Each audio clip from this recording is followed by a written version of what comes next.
Check, check, check, check, check, check. Mic 1, 2. Welcome to the Wisdom in Truth.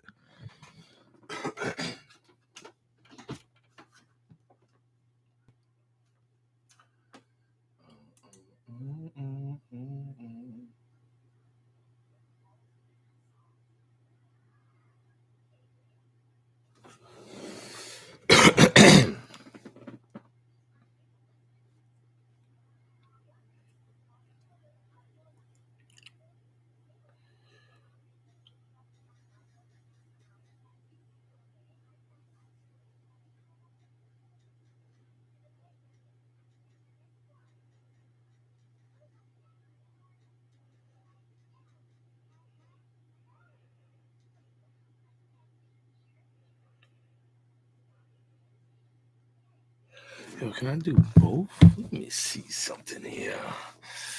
Let me see something here.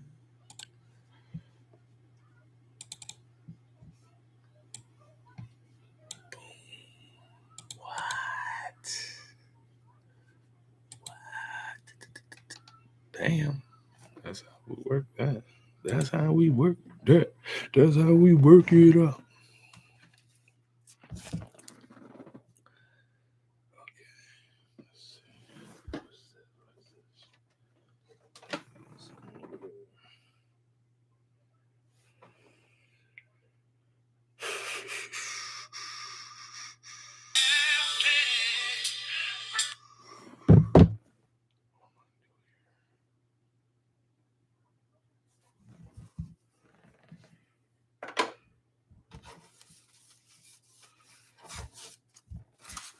Oh yeah, let me look at this.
One.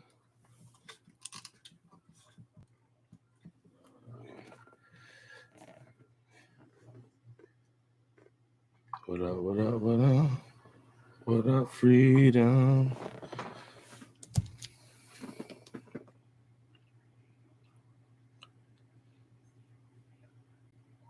So I've been writing this book. It's actually the husband's.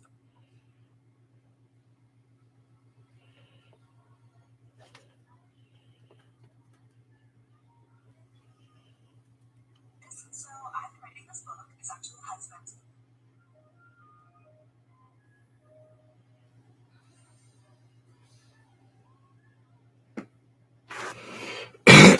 Okay. All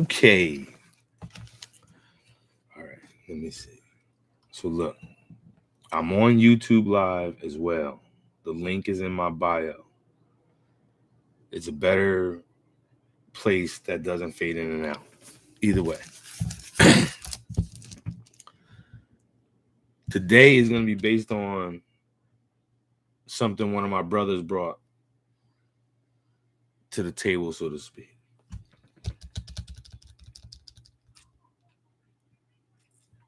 He had some questions And I love questions because then I get to answer stuff without just talking the stuff I usually talk.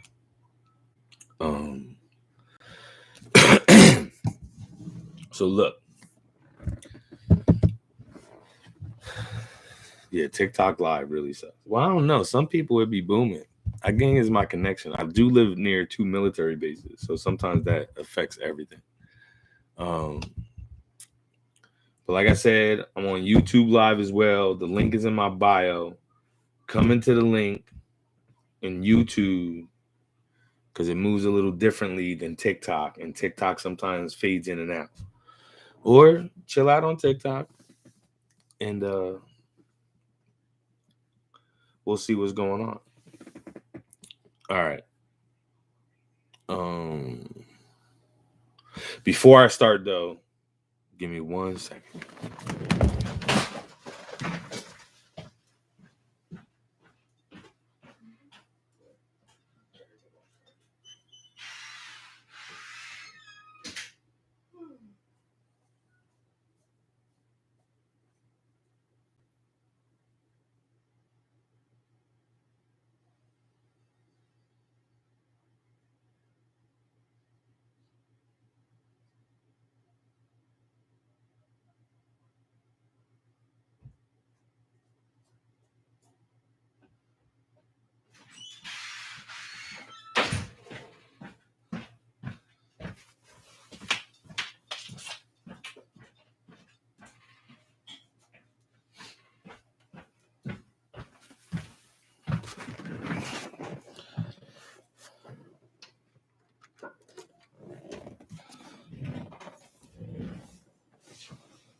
What the fuck was that noise?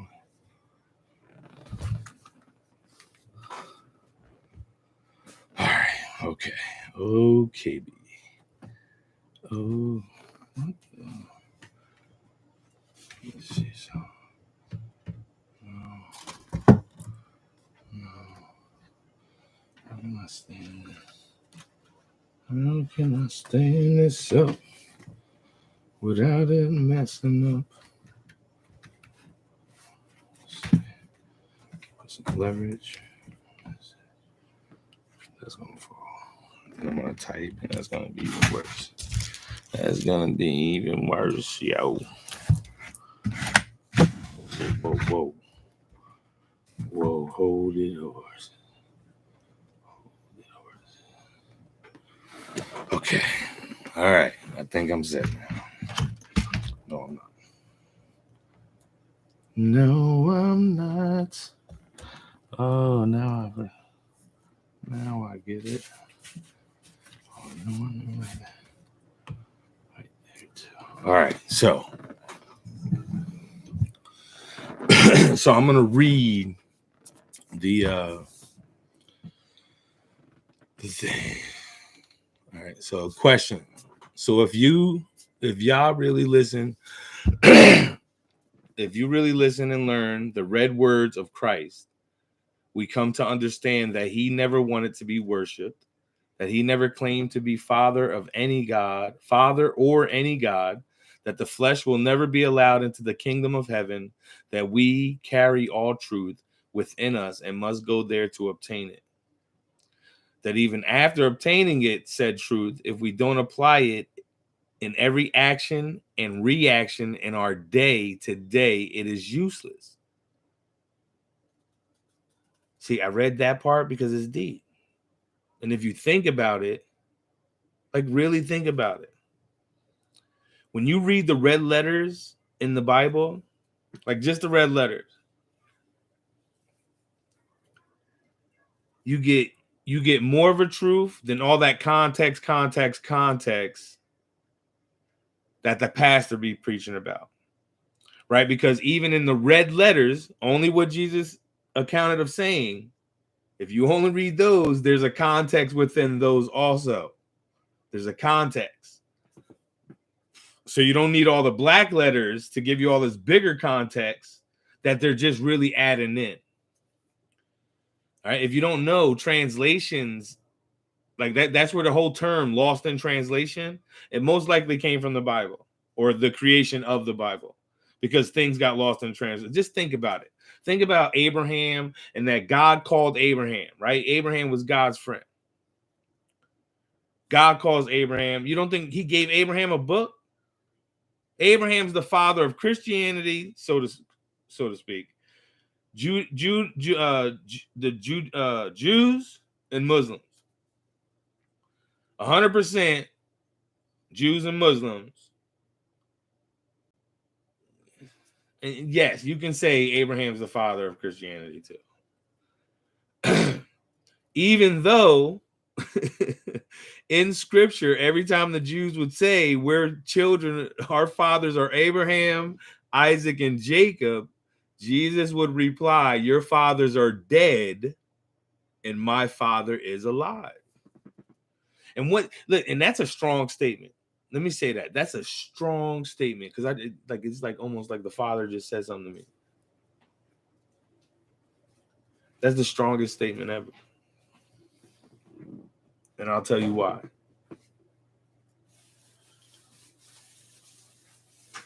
Damn, that statement says so much.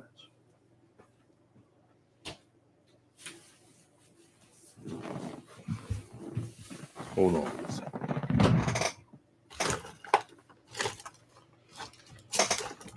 Where the hell is mine?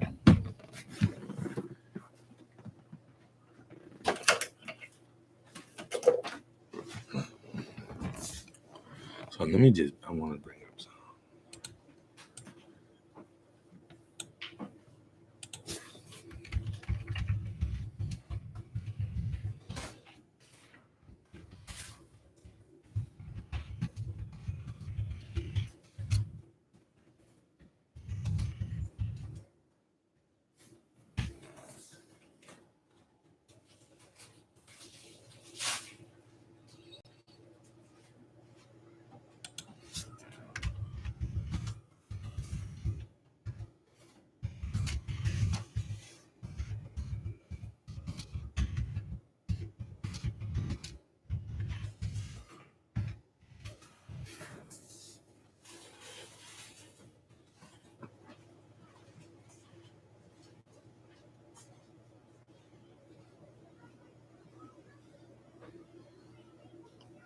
What?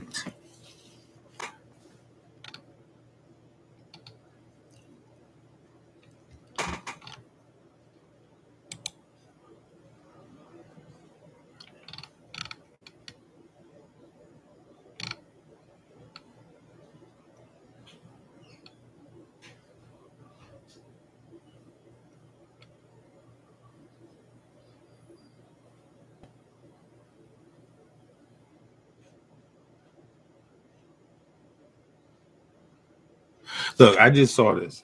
So the deep thing about Jesus saying, your fathers are dead and my father is alive, is saying that their ways are dead too. Right? Abraham wasn't perfect. Abraham got it towards the end of his life, but he wasn't perfect. Isaac definitely wasn't perfect, because Isaac didn't even move nowhere. He didn't do nothing. Isaac didn't do shit. Jacob, he was a con man. He went conning, tried to con his uncle, got conned himself, conned his uncle in the end, got plentiful from it, a lot of bounty from that, and he wasn't perfect. He wasn't so perfect that God, you remember in the story, God told him to go home. God told him to go to his brother Esau and go home. And Jacob met up with his brother, realized there was no threat, and walked a different way. That's deep. And people aren't paying attention to the scripture. You got to understand, listen, and I'm not knocking the scripture. I can't. The Father has definitely been putting it on my heart. Stop calling it a lie. And you're like, oh, not that. Not that it's not misleading, right? But my usual, like the simple, layman's terms for me is a lie, right? It's a carbon copy of the truth. It's a lie. Oh, but the lie, right? The lie can't be if there is no root to that lie. There is no truth to the lie, right? The truth is always the root to the lie. But even still, it's more of the perception of God at that time when what was written, if you can understand what I just said. Okay. It's not really a lie on the premise that it was written at the time it was written with the perception of what God was at that time. If you didn't know, go into historical stuff about the Bible and you'll find out literally wasn't written down in any form with proof until about 650 BC. Okay, with proof. So that means that Genesis and all of that was written down almost 600 years after Moses. And you're like, no, he had the 10 Commandments. I hear you.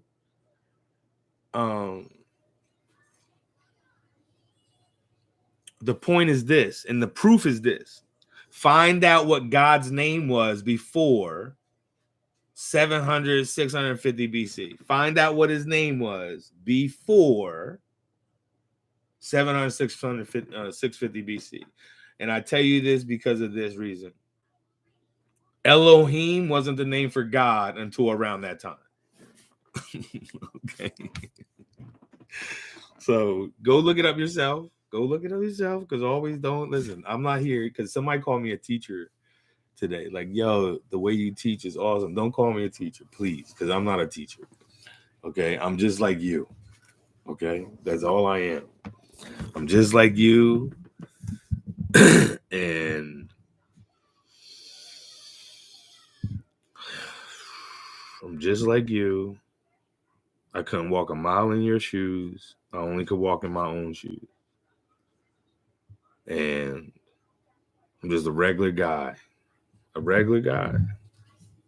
with the pursuit of life, the pursuit of, listen, I can't accept the fact no more that I'm going to work my ass off, get a 401k and all this stuff. And then I'm going to be maybe able to enjoy it when I get older, where I'm talking about where I ain't got to wake up and go to work or rush anywhere or anything like that. And I'm just like retired and doing my thing. And granted, it happens to younger people. The average person is the average thing, right? 65. Now it's 65, I think. So it used to be like 55. Now it's like 65. You retire and maybe you get to live life if you're not broken, your back ain't hurting, you ain't got diabetes, heart problems and shit like that. Like, okay, it might work out for you. Other than that, what is life's purpose? What am I here for? Like, do you never, listen, sometimes I wake up and like, what the fuck is this? Seriously, excuse the French, but what the fuck is this? When I watch the news or I'm watching TikTok, right? I'm going through TikTok. No matter what, I'm like, what is going on here? Like, I don't want to be a part. That's why I call myself a 0%. 0%, right? Everybody's 1%er, 3%er, 5%er. 85%er, whatever the percent. I don't want no part of the system. So I'm a 0%er. I want no part of the system. The only system I want a part of is the creator I believe in, the creator, the father, the source of life, the one, God, Allah, whatever you want to call him, is unconditional love to me. He is not a God that plays a sim game and has you running all around the place and choosing a people group. All right, you're going to be the chosen ones. And listen, the thing that you don't catch, and I always say, listen, I'm not saying that the Israelite wasn't chosen for a reason, but they're not the people of God in the essence of these are my people and that's it. That don't even make sense. And even in the Old Testament, if you read and pay attention to what it's saying, you'll see that it says Israel is like, and they broke it down into like, they dissected it. So Israel was supposed to be the preachers of the world, the ones that bring the word of the of God, not the ones that divide themselves into 12 tribes and only one tribe is the priestly tribe. Because you see how that worked out, because that was the Pharisees and the Sadducees in Jesus' day. So you see how that worked out. And that's even if it was. You got to remember, listen, they were in captivity. They got taken over twice, right? The temple got destroyed twice. All right. Both camps were taken over. Both camps were in captivity, and then learned the other's ways, right? So when they were in Egypt, they were in captivated, right? And they were worshiping their gods. That's all they knew was Egyptian gods. That's all they knew. That's all they knew was Egyptian gods. And if you think not, go back to the damn story. Go back to the story. Because, hey, when they were like, oh, shit, Moses been gone for like almost a month and a couple of weeks. Yeah, he might have fell off the mountain or some shit like that. You know what? Get that golden calf back out. All right, you're not paying attention to the story. All right, the Bible is a whole bunch of books written by people with the perception of God at that time. Don't forget, the Jews brought the concept of one God. So can they be chosen for that? Absolutely. And the Creator's plan and the Creator's purpose of life, of all of us coming to know Him and understanding His unconditional love, absolutely, that could play a part in the game, in that concept. Okay? We're in hell. And you may not believe me, like, no, we're not in hell. You're looking at hell as the wrong thing. See, the religion has got your mind thinking on some other levels and not even on the right level. You ever hear about people on these higher frequencies and others on these lower frequencies? And the average person is on the lower frequency, just running around autopilot? That's true. That's true. And that autopilot is you just going by what the pastor's saying, by what you going on, what people tell you is the way to look at the Bible. That's why I say studying is wrong. To be a student is wrong. Studying means that you're studying a particular topic and define it. Go define the shit. Go define it. Go look up the word studying. And you will find that studying means that you're studying something, acquiring knowledge by the means of books. By the means of books. That's world knowledge. Someone brought up the word knowledge to me, and I said, hey, when I answered them back, I said, I'll tell you some wisdom. Because knowledge to me is power. Absolutely. Absolutely. Knowledge is power, especially if you control the knowledge.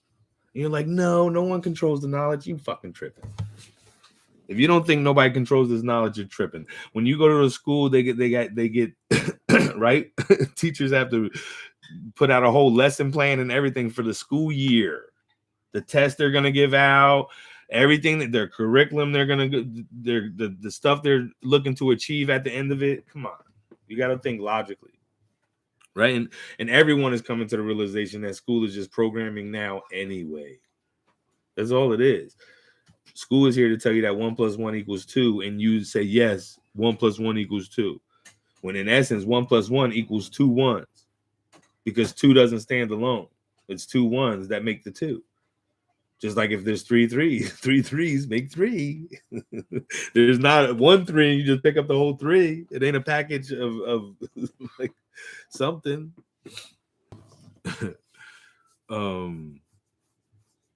But you got to understand that, okay? Like, I'm not here to knock any religion or any book. I think they're all useful. I think they're all good reads. I'm reading the Quran right now again. A different copy though, but I'm reading it now. I just realized it's like 1,000 pages, but it's okay. We're getting through it. Okay, I'm gonna be Muslim for like, I thought 3 days, but it'd probably be like 2 weeks.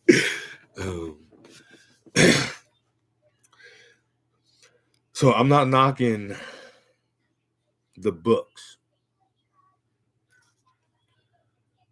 What I'm saying is, just like I just said clear, and I think I said it clear, just like I just said,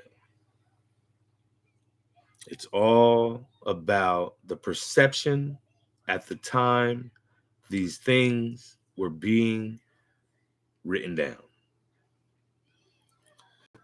I'm almost positive I'm going to start my early church father thing definitely tomorrow because I was working on it today and I'm at the finishing. Now I just want to add some like music or some music in the background because I'm not going to talk on it and just to make it like at least you're reading in rhythm. But that definitely should be out tomorrow before the nighttime. But see, when you write things down, you have the problem of translation errors. I don't know if you knew it, but there's still things out there that can't be translated. And there's different translations. There's different professionals that translate things that translate the same thing and come up with different answers, different perspectives on what they think that this word means or that word means or any of that stuff.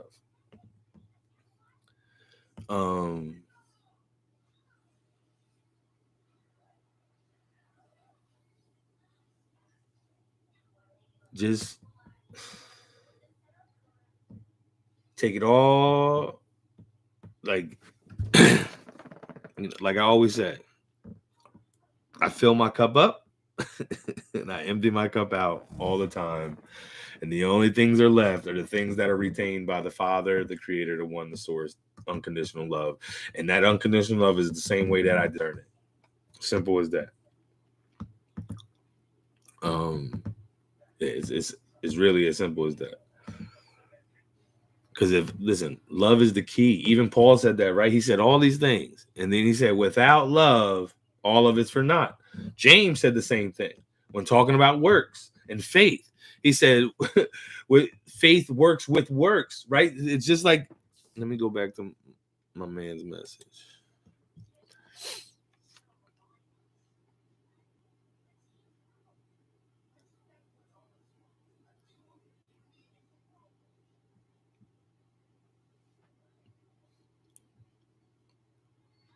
Right? So that we carry the truth within us and must go there to obtain it. That even after obtaining said truth, if we don't apply it in every action and reaction in our day to day, it is useless. And catch that, in every action and reaction. That's important. That's a key. What is the react? Like, we know what action means, right? You obviously know what action means. Action means you're just doing what you're saying, right? You walking the talk and talking the walk. Reaction, though. Reaction. Right? Most of us can control our actions, but our reactions, like a reaction to somebody smacking the shit out of your kid or something. A reaction to you finding your significant other in bed with someone else, walking in on them. Reaction. You don't know how you're going to react, right? I would hope that I would react in an unconditional, loving way, right? Because if I walked in on this ain't the first time it's going down, okay?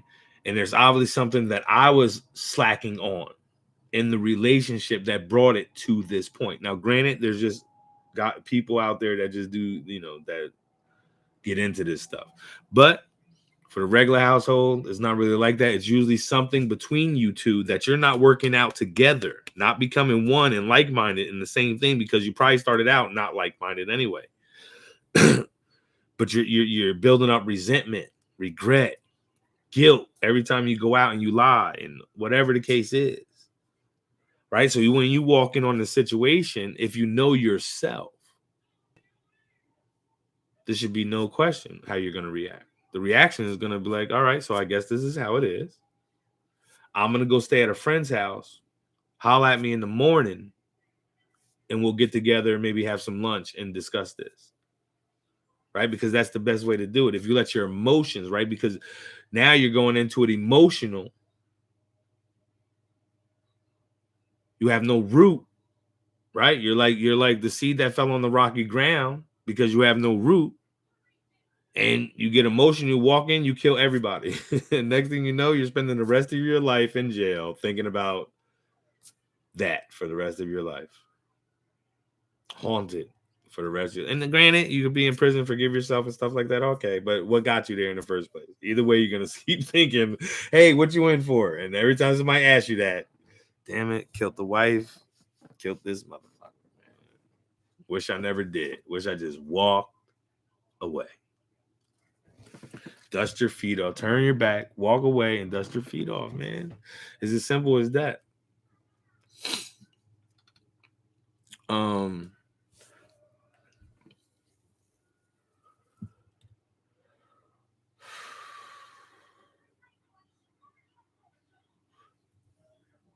See, and this is a good point because he brought this up in this too, and that's why I wanted to read the whole thing. When it comes to thinking about Jesus and what did he really do when he went to the cross?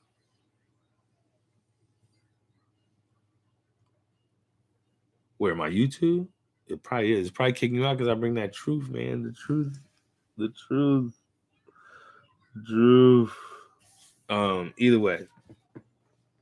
So what Jesus came to do when he died on the cross was he was the first one ever to be resurrected from death, from absolute death. 3 days later, death. Right? Not like the stories you heard in the Old Testament of Elijah bringing back, I think, a kid, and a couple others throughout that. Not like Elijah going up. Not like that. Not like Enoch. Um,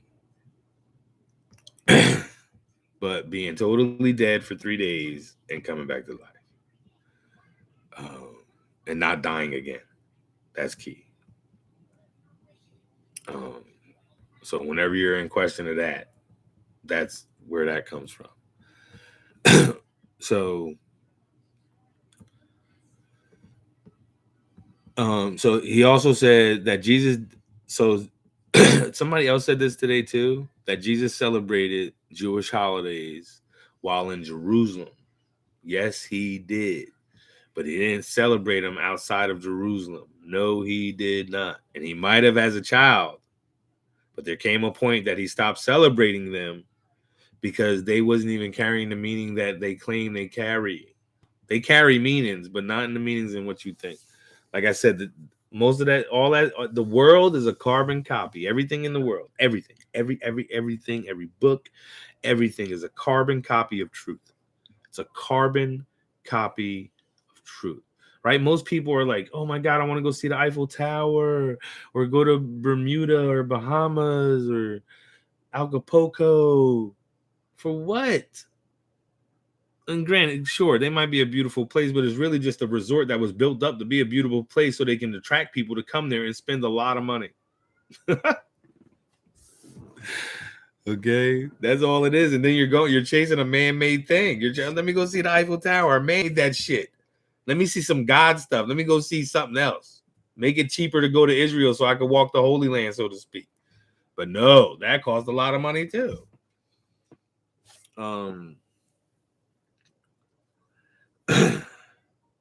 Yeah, we'll go deeper into. We'll go. Damn, I left my lights on in the car. We'll go deeper. Hold on, I'll be right back. Oh shit.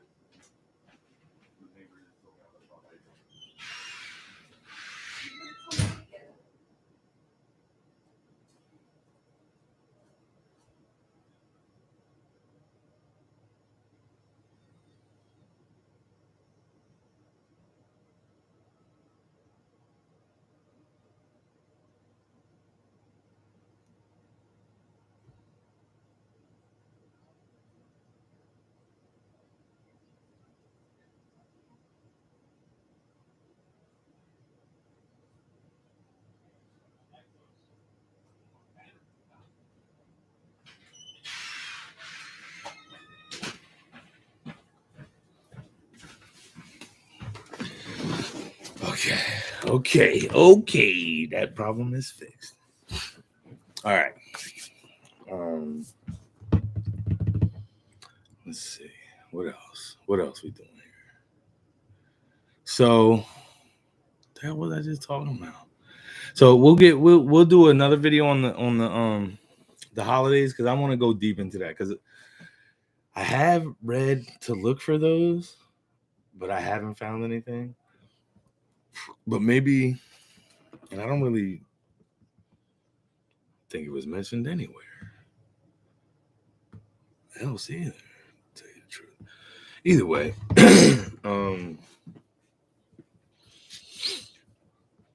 we'll look deeper into that one. So yes, Jesus definitely, that's what he did at the cross. He was the first one to resurrect, because he fulfilled the law of unconditional love. Right? Why I don't understand. I think I said this last video too. Like, it's so hard. Like that, people that can't accept that either got hurt like seriously in their life or something, like something they can't forgive anything for, or it's almost like my problem with pastors and stuff. Like, the pastors have to know the truth. And I think I said it yesterday.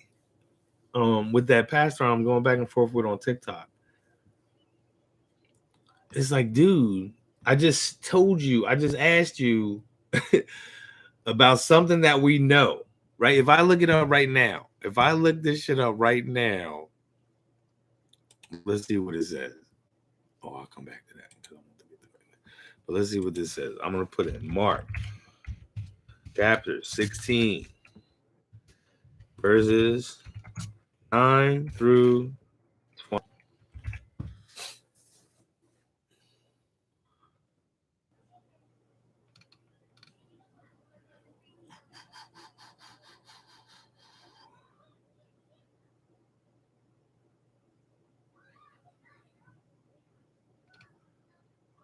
Everybody asked that question though. That's for sure. Everybody asked that question. Look, oh my God, this is serious. Because I just came across this guy in my early church fathers thing.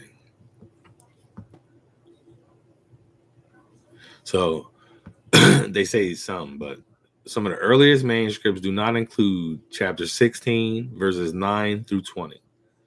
The New International Version and the CSB include similar notes at the same place, although there aren't many places where such an intrusive note about several verses disrupts the text. This information can still be startling. To put it in perspective, it's important to know that including a note here is not a recent development in the history of the church. Christians have known for centuries that Mark 16, 9, 20 might not have originally been part of Mark's gospel. One brother in Christ, a monk named Ephraim, who lived in the 900s, wrote these words in a manuscript of the gospel between Mark 16 and 8. Or 16:8 and 16:9. In some of the copies, the evangelist finishes here, up to which point also Eusebius of Pamphilus made canon sections, but in many the following is also contained. We know about Ephraim because we still have several manuscripts he made. Some still have his signature. We can identify others by his handwriting and craftsmanship. Ephraim wasn't the original author of these particular words. He regularly copied marginal notes that were already in the manuscripts he was using, and this note was one of them. There are at least 11 others in Greek. That note probably predates 10th century Ephraim by a few hundred years. All right, so that's like evidence. This is evidence. This is evidence.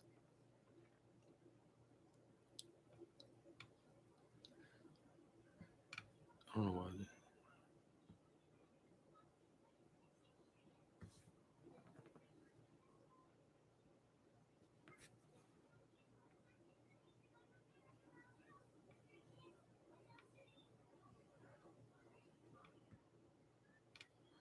See, yeah, so they say as early as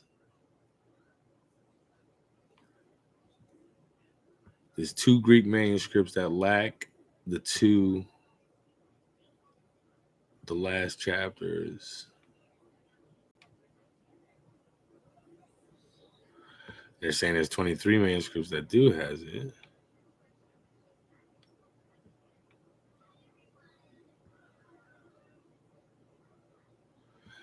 But they're not, see, this is like from the scholars, right? So they're saying like, we know this seems a little fishy. There's even anomalies,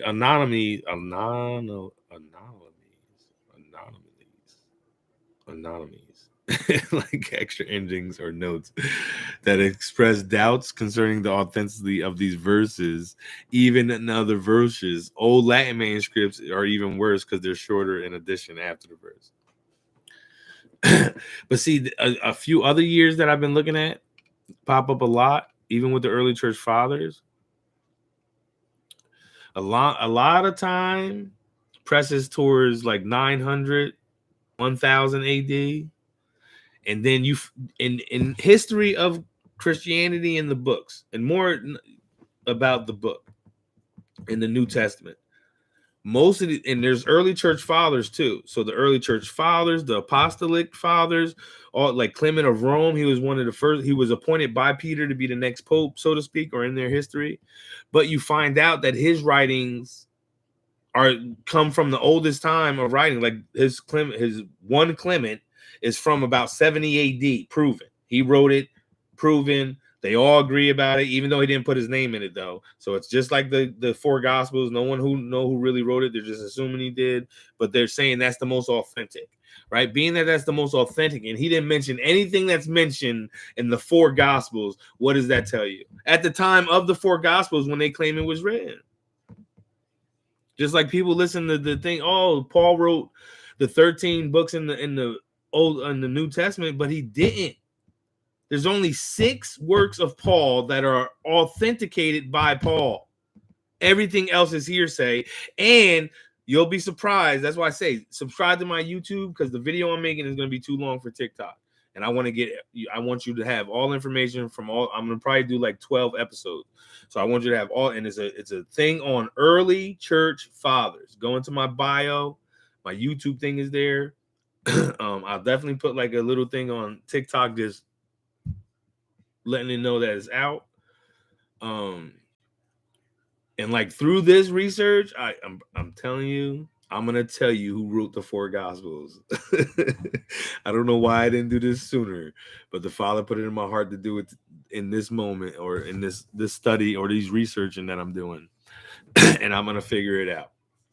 Right? Even Eusebius is an early church father. He had a lot of influence. This dude named Origen had a lot of influence on what went into anything, and they all had different perspectives. Some didn't believe Jesus really existed. He was just here in spirit. Some argued that he was only a man, like how the Jehovah's Witnesses do. Some argued something else, and some argued this. You'll be surprised. But Clement of Rome. So this is a quick fact. Clement of Rome, the letter that is authenticated, the one Clement, is a letter written to Corinth too. So he wrote a letter also to the Corinthians. What else?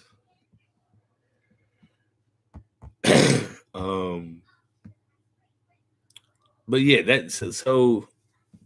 Like I just talked to my other friend, and I said, "Dude, you know what I want? I gotta find out what was before Yahweh." Right? Don't forget, Yahweh just came to the scene with Moses. What was he called before Moses? No one ever asked that question. No one ever asked these questions. What was his name before Moses? What was God's name before Moses? That's going to be my next TikTok video.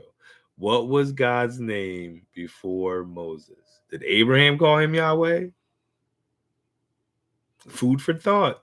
Food for thought. Food for thought.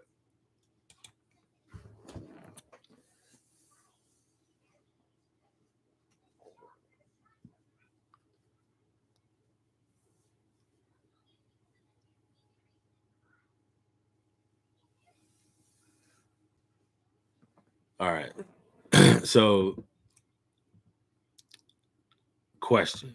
Jesus is not to be worshipped, but could be a leader. Could he be a leader? A general, the very first leading the rest, not pray to him, but for him. You know, that's good. That's good. That's good. I would say yes, not to pray to him. Definitely pray for him, because he prayed for everyone else. And who did he pray it to? To the Father. He prayed for himself to the Father, and he prayed for everyone else to the Father. So I would definitely do that. And Jesus isn't to be worshipped. Jesus is more like, if you ever seen the movie Gladiator, Jesus is our Maximus. Right? When they showed the beginning, before he became the gladiator, what he was a general that the king loved. He did what he was told, so to speak, as far as fighting these wars. But at that time, in that era of history, everyone was ready to die. Everyone was like, then he tell his soldiers, he was like, listen, if they get you and you fall off your horse, you'll be in paradise tomorrow, right? The Viking show will be in Valhalla, right? They had to get rid of that. See, those what do you want to call them? Politicians, aristocrats, the philosophers and thinkers and politicians, whatever you want to call them, they could not have that anymore. So they killed that out. They got rid of all the heroes, all the men of valor.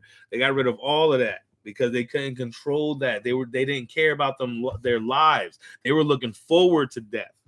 See, that's the key. They were looking forward to death. And that's how we need to be today, looking forward to going to the cross and following Jesus in his exact footsteps. That's what we need to be doing.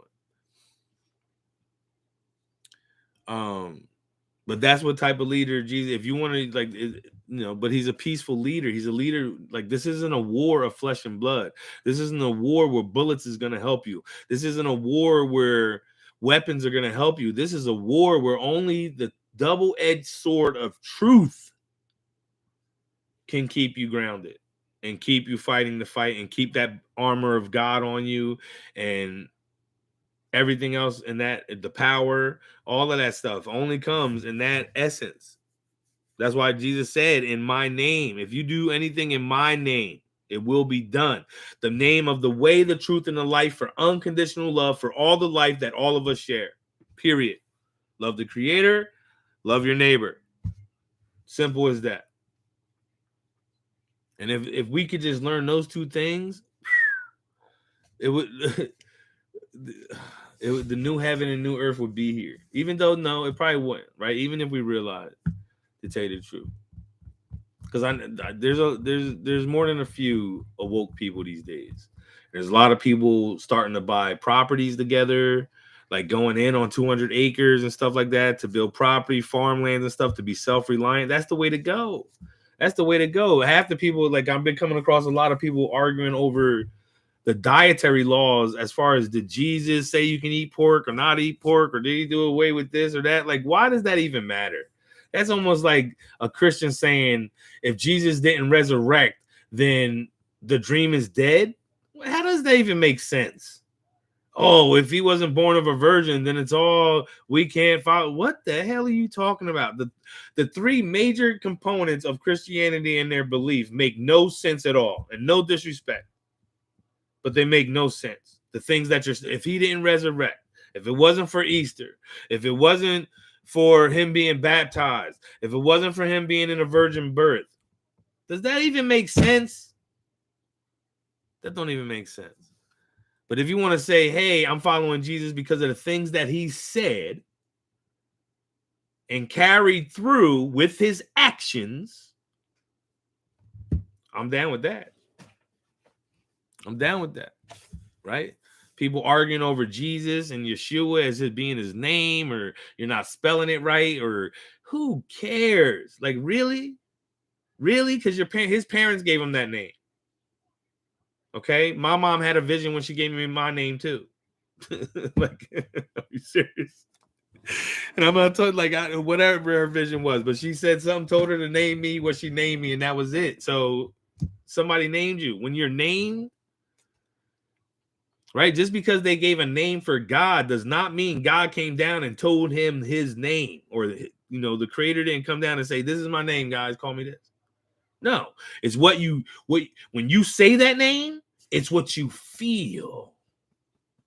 When you say that name, it's about what you feel, right? It's almost like I was in a thing with this a friend of mine, and he was asking about being moved by the Holy Spirit. Do you know what that means to be moved by the Holy Spirit? I'll give you an example. So let's say we're all in school right now, right? So we're in high school.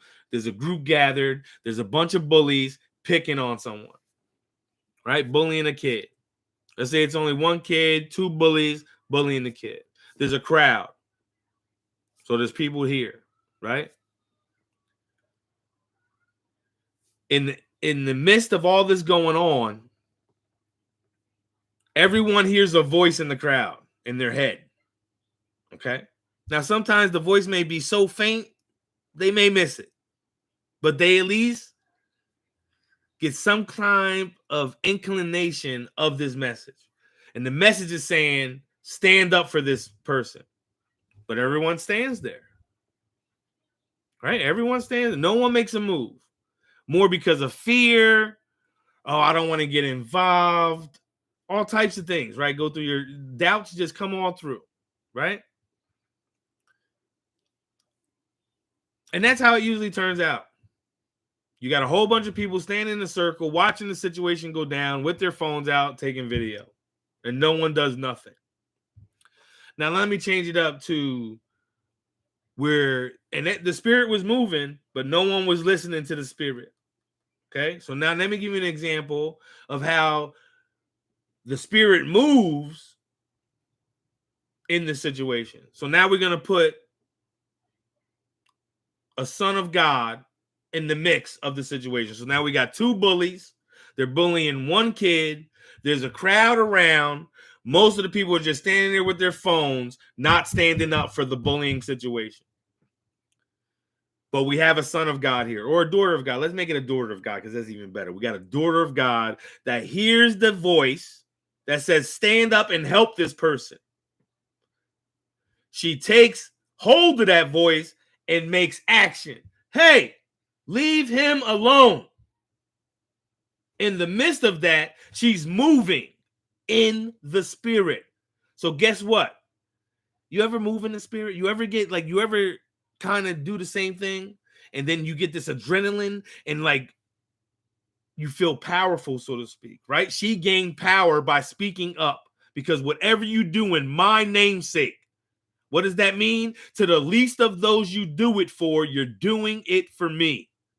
Love your creator and love your neighbor, because your creator loves your neighbor and you love your creator. So you want to love what he loves, what she loves, whatever you want to call it. You want to love what the creator, the love, the source, the one, God, Allah, whoever else there's a name for God, all those names. That's what you want to, because they love them, you love them too. Period. Unconditional love saves the world all day, every day. Right? And now a chain reaction happens when the daughter of God goes in there, moved by the spirit, to help the guy getting picked on. Right? Now, let's say the bullies go at her. Who are you, small girl? I will smack the shit out of you. Now, those that slightly heard the voice, that drowned out the voice by their doubt, and majority of them did it because they didn't want to do it alone. Because fear of doing something alone is a crazy thing. Feeling alone already is a crazy thing. But standing up by yourself and then the mob jumping on you, that's a scary thing to a lot of people. Right? But now with this little daughter of God, probably 100-pound soaking wet, standing up for the dude that getting picked on by the two big-ass bullies, stands up, the bullies go at her, and now 3 come out of the crowd, moved by the spirit, and says, hell no, that ain't going down like that. And then the bullies stop bullying, kind of get confronted, punked out, so to speak, because they ain't that tough of bullies, and the situation is resolved, right? And if more people in the world stood up for each other, and I'm not talking about going in the streets and protest, because what does that fucking do anyway? Has anyone ever thought about that? What is the protest doing? We've been protesting we got history of protest for the last 50 years. What has it done? And hey, if you're a Hitler hater, right? And think he was messed up with the Nazis and stuff. I hope you do know that in the 1930s, when the World War was going on, the Nazis had a rally in Madison Square Garden in New York City. Look it up. Nazis, Madison Square Garden in New York City at a rally.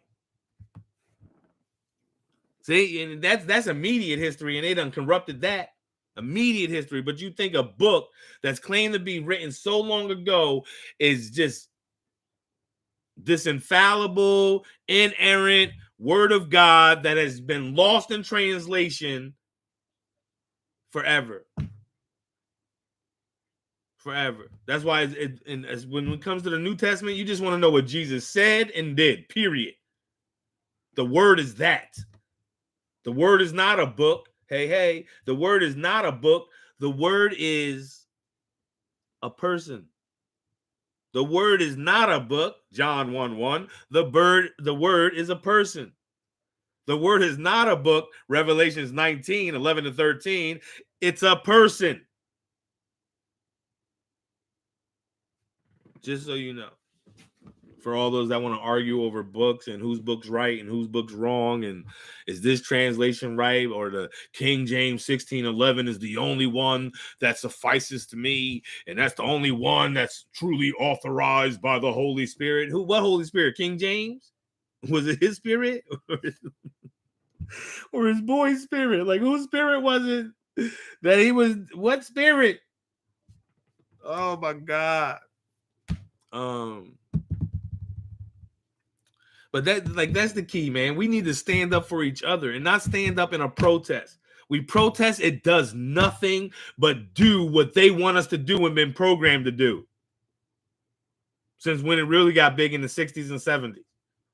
When you got the hippies and all your coalitions and liberation parties and all that stuff. Yeah. And that all faded out too. Where'd all they go? And then you got like carbon copies of them now, running around, preaching, saying stuff, but not doing it for everyone. Everyone's still divided. When are you going to understand? Jesus wasn't a divider. He was talking to everyone. He came, listen, once you wake up, he said this, once you wake up, you're doing greater things than him. Guess what? You woke up in a religion too. You woke up in a lifestyle. You woke up in a nationality. You woke up in a race. You woke up black. You woke up white. You woke up Christian. You woke up Muslim. Whatever the fuck you woke up as when you were born, that's what you lived through. And now you're here trying to find the creator of all life, because the concept of death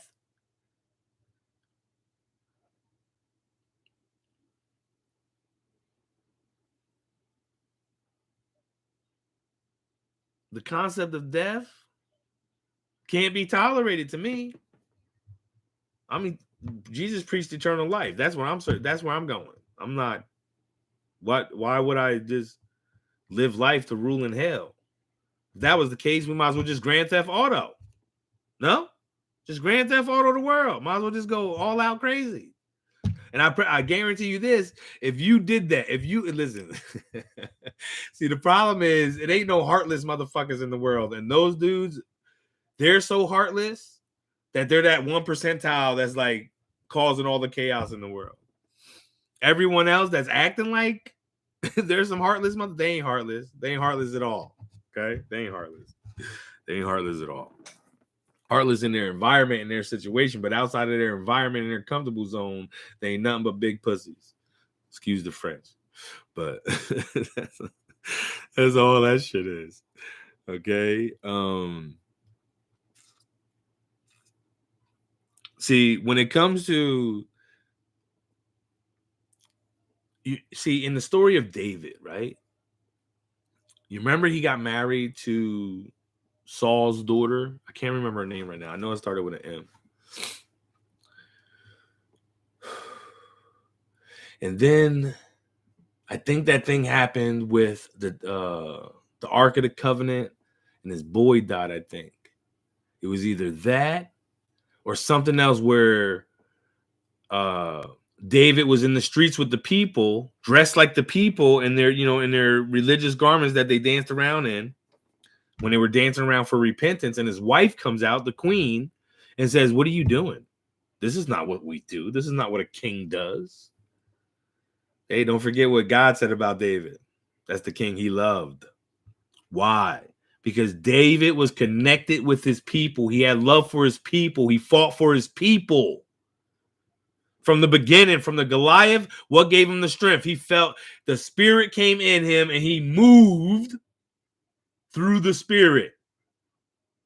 And you see how that worked out for him. He moved in the spirit. He came to a camp, heard this dude talking some shit, looked around, said, God, Saul, you're just as big as his ass. You ain't going to fight?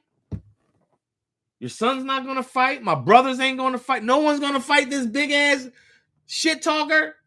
Nobody? And he probably had the high-pitched voice too, right? He probably had to, because he was a little teenager. Nobody! Okay, you know what? I'm going!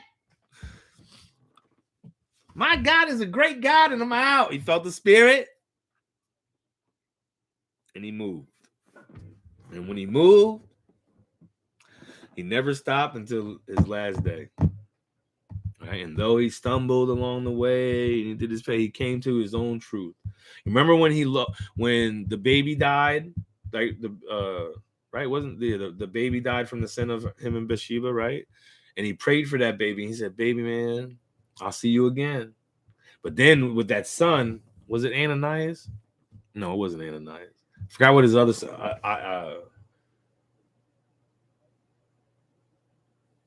Elijah, maybe, or something. I forgot his name, but it started with an A. So when his son went to take over his kingdom, because he rallied up some other boys and shit, and David had mad sons because he was a little homemonger. His son came up and tried to take over the kingdom, and what did David do? Instead of fighting, because then he would have to kill his own people, he took his people and left and gave the kingdom to the son.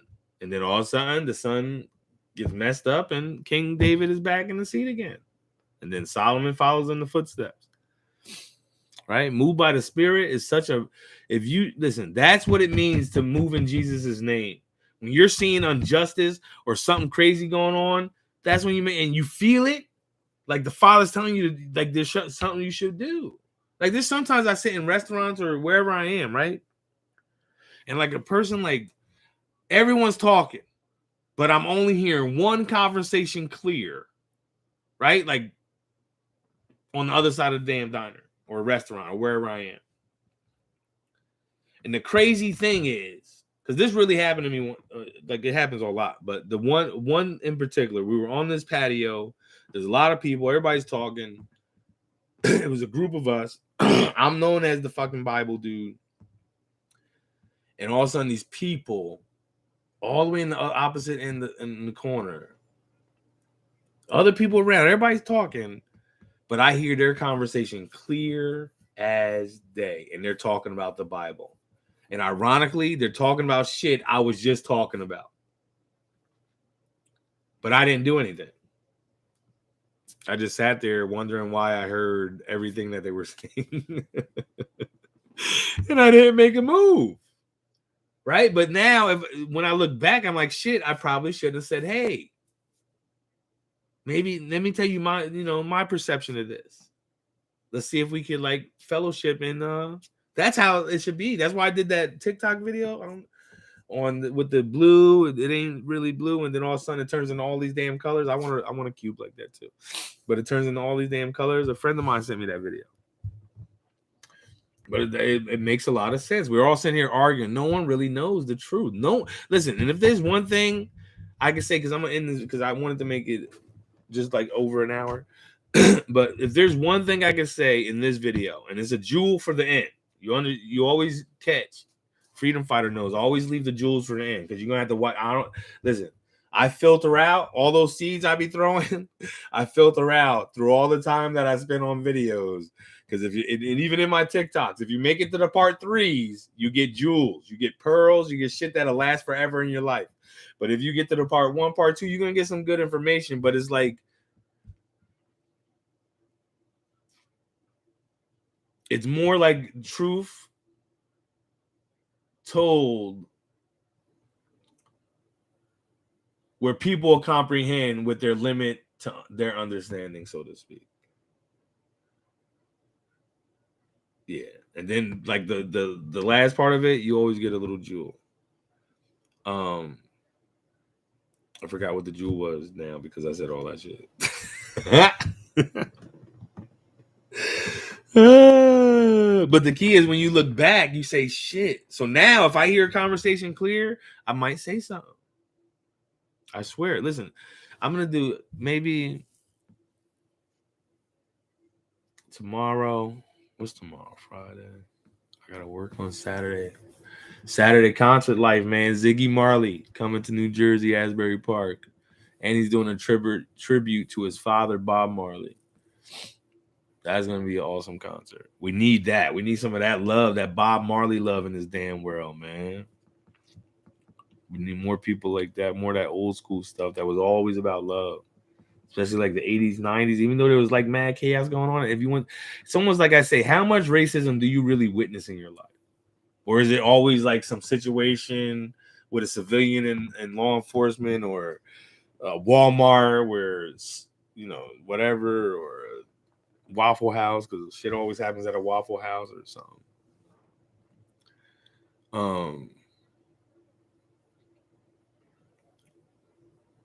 Damn it, I'm still trying to think of the name. So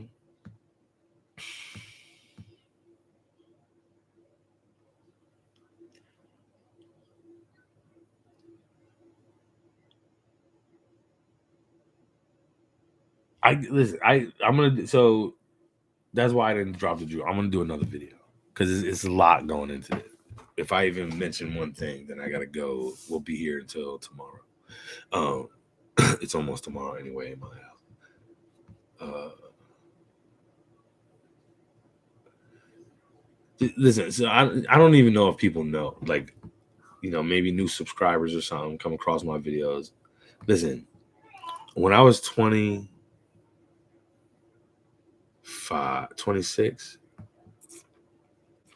I decided to become homeless.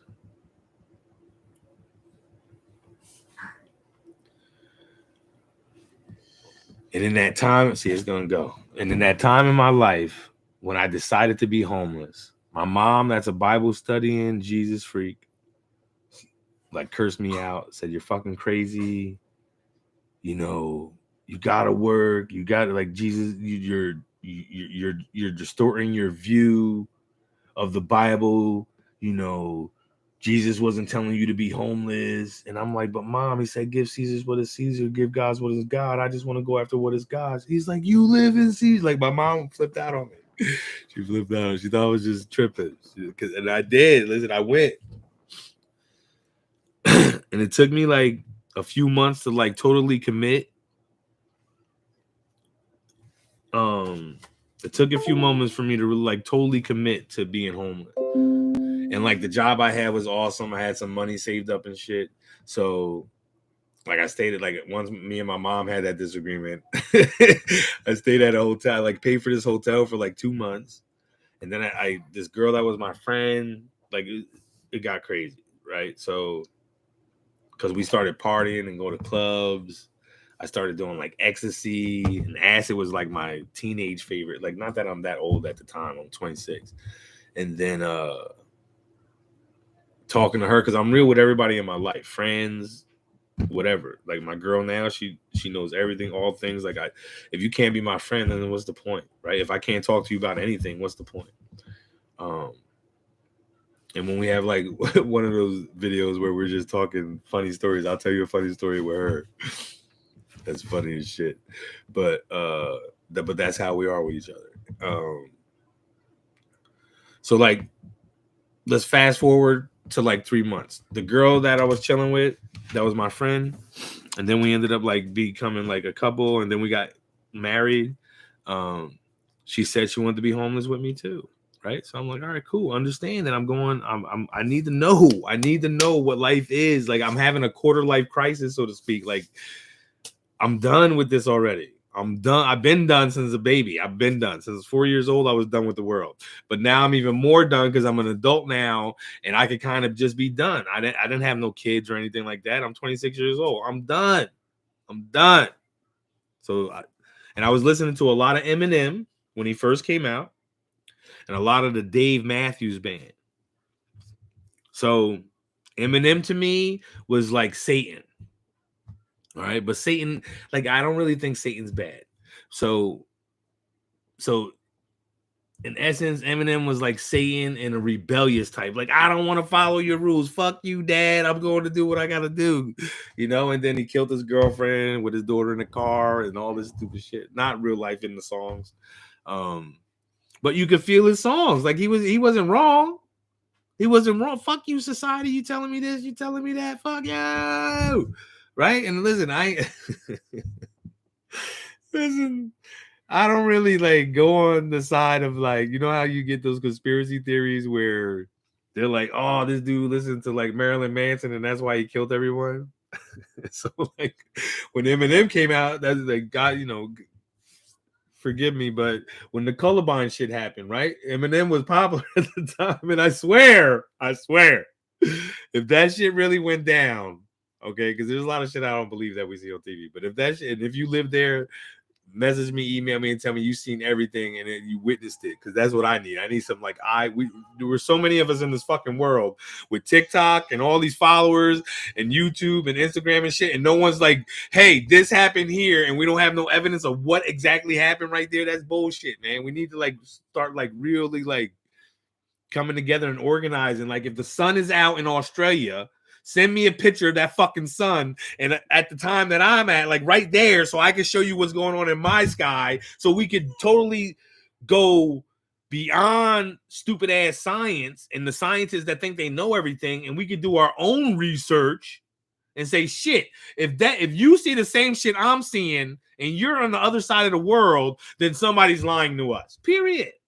It ain't like we ain't got the technology to take a plane or something and start at one point in the world and just go in a complete circle to that point again, and then make, you know, turn to go, you know, east and west. Let's say we just went north all the way around back to north, and then we're gonna go east all the way around back to east. I'm down with that. And then I'll believe every fucking thing that you freaking say if you prove it to me that way. But as far as I'm concerned, you keep showing me pictures from NASA and spaceships and shit that ain't showing me the view I want to see. You up there. I want to see the view from, you can see the sun's far as shit. I want to see all that. And then I'll believe so. But I'm jumping off the story. I'm sorry. So, you know, she agreed, whatever. We slept in Central Park for like a couple weeks. And I felt bad. There was a night that she was just like, and it was summertime too at this time, and she was like shivering and shit because it gets, you know, just like in the woods, it gets like cold as shit, like it's winter. It gets like that in Central Park, believe it or not. And I'm over there sitting playing chess with some homeless guys in this gazebo thing that just has a whole bunch of tables with chess and stuff, like you usually see in the movies when they're playing chess in the parks in New York. So I'm talking to these homeless guys. All these homeless guys wanted to be homeless too. I'm like, get the fuck out of here. They're like living the life, man. And I'm like, no way. And they, you know, just sitting with them all night long, just listening to their stories. And there was a couple veterans that fought in a couple of the wars back in the 60s and 70s. And I was like, what? And they just told me, they dropped me some knowledge, man. That's when I stopped liking American aspect of why are veterans suffering so much in the world. Like they should be the number one. They're fighting for our freedoms and stuff. So they should be the, like when they get home, I don't mind you taking the taxes and giving them everything they need. I don't mind that at all. Like do that. I don't know why we're hesitating on that. But you know, went on this walk, man. Went on this walk. And I like, you know, we got married. Our parents wanted to give us a house. So I got another job within these 3 months before I totally committed. And then like there was a day I woke up and was like, whoa, this is not where I want to be. Like they're about to give us a house. I'm like the job wants to promote. Like no. Hold on. What did I just do? Like why am I back in the Matrix? Like I thought I just unplugged myself. How the hell did I get back in here? And then that's it. Like I talked to her. I was like, dude, what happened? I said I wanted to be homeless and I bounced. That was it. Like, so, you know, up until that point, it was like, it was kind of like the world trying to take hold of me again. And then when, we got married, and we're like staying at our parents' house, and then they want to give us a house, and then I got this other job. I'm like, hold on, fuck this. I'm feeling too comfortable here, and I had to bounce. That's when I committed. I fully committed at that point. Like, no. I'm not going back in the Matrix. I just unplugged myself. Hell no, I'm not going back in the Matrix. So, and in most cases, when you find love, so to speak, the person is really just a representative of who they truly are. And though I guess she was dedicated in the beginning, see, and I was in music at the time too, right? Where I had songs and I was writing all the time. Like I even had strangers come up to me because I'll be listening to the music, writing a song, like in a park somewhere. They'll come up to me and was like, "Oh shit, I heard that. Can you what is that? What are you doing?" I'm like, "I'm writing, this song." And they, "Oh, can you sing it to me?" And I was like, "Fuck it," and I'll do it. Like I don't give a fuck. And then have a conversation with them, sit with them for like 15, 20 minutes, talking about God and stuff, and then go our separate ways. But I had a lot of music, like it could have went somewhere, right? And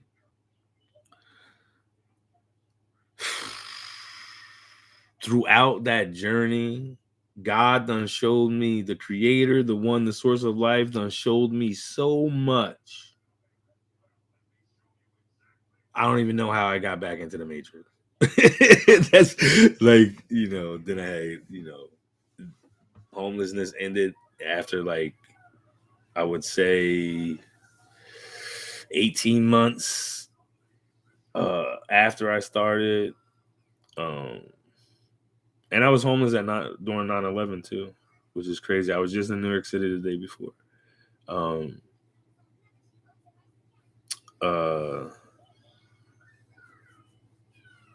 I recorded my first song in Sony Music Studios 5 days after the World Trade on 57th and 10th with a friend of a friend that was the assistant to the vice president of Sony Music. And it started getting a little like some buzz, sort of, and people were like talking to me about certain things and like writing and stuff like that.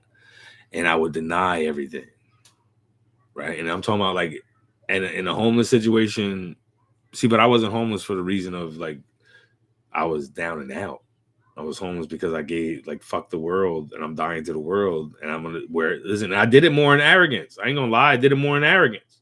Arrogance and ignorance drove me to be homeless. Why? Because I say, you know what, God, if you say the birds of the air don't worry and the animals don't worry, then I'm going out there too.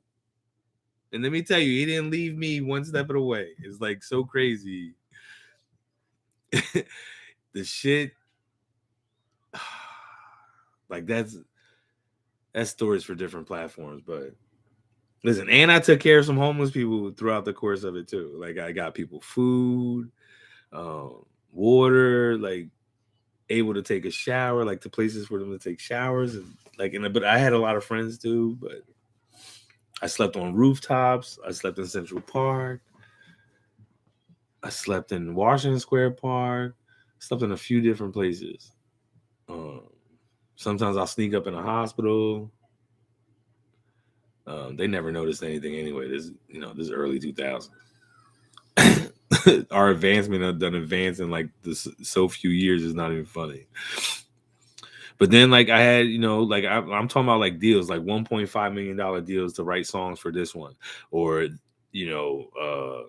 hey, sign this deal with me for this or that, and I'm like, no. And then my wife, because I kind of like set her up at one of my friends' houses because I don't think she was really about that homeless life. She just wanted to like say she was because she liked me or whatever the fucking case is. But like, just keep it real. That's why relationships fail, because ain't nobody keeping it real. And then you find out who the real person is, and you're like, who the hell is this? That's what happens. That's why you might as well just keep it real from the dick. I keep it real from the beginning.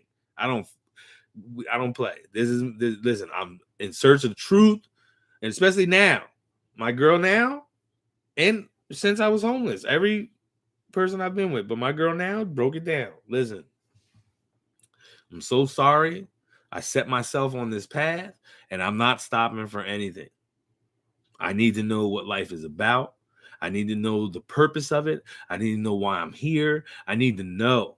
And I'm not going to stop until I find out. I'm really not going to stop until I walk on water. And when I walk on water, I bring some healing to some people, or I could do some of that miraculous stuff. And any of that, listen, everyone will know.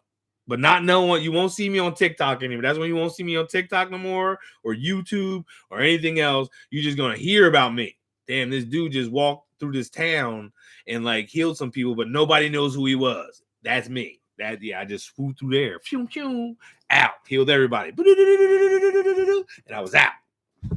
No one even knew I was there. Thank God. Don't thank me. Thank the Father, because I couldn't even do it without him.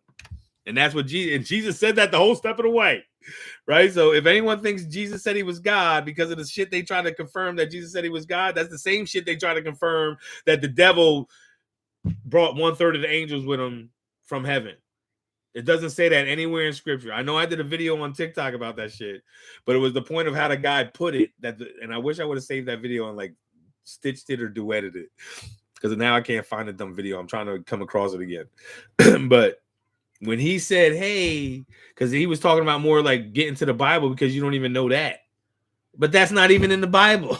So he's saying the devil got cast out of heaven with 1/3 of the angels.